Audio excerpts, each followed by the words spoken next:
Hello. Today we are going to learn how to fix MySql encoding problems, and how to convert existing data into the right encoding. Sometimes, and for some reason, you might be faced with such problems, where your records are not readable.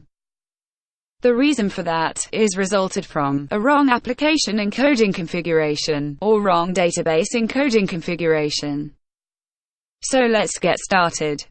First, we will open phpMyAdmin, and then, we will go to the table with invalid encoding characters.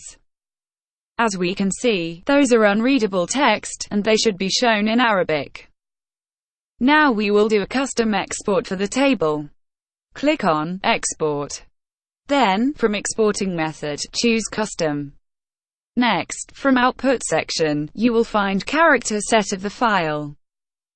Here, you will choose the desired encoding. Since we know that our data were recorded in Arabic, we will choose Windows 1252. Leave the rest of the options, and proceed with the export. Now, open the exported file to verify that characters are shown properly. As we can see, the data were exported correctly, and we can import it back to the database and it will just work fine. Thank you for watching, and please don't forget to like, share and subscribe.